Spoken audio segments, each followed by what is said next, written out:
Belarus has defended the mass arrests on Saturday during protests against attacks on those seen as underemployed. Hundreds were arrested and some beaten up as thousands took to the streets of the capital, Minsk, and other cities.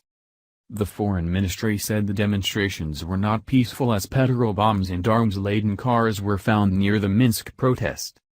Police detained more people on Sunday in Minsk and elsewhere during further demonstrations. Several dozen were detained in central Minsk, according to the news website tut.by, as they expressed solidarity with those held on Saturday. Human rights website Charter 97 said there were more, small protests, in other cities.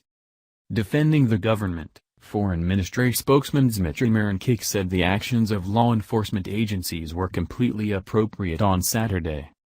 He said the rallies had been unauthorized, which bears specific consequence in any country of the world, and noted that no tear gas or water cannons were used.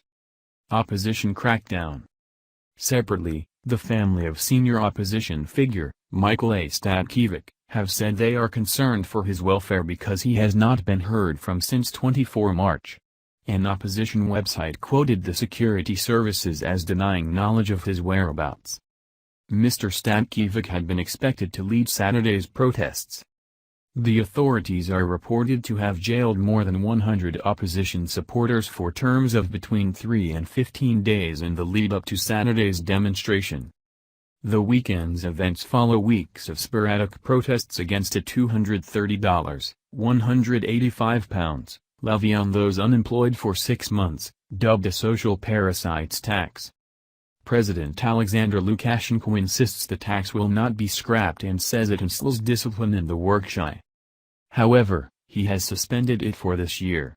Opponents say it punishes those who cannot find a job.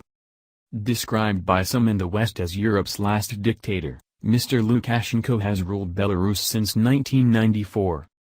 He tolerates little dissent, but has recently been trying to improve ties with the West and reduce the country's dependence on Russia.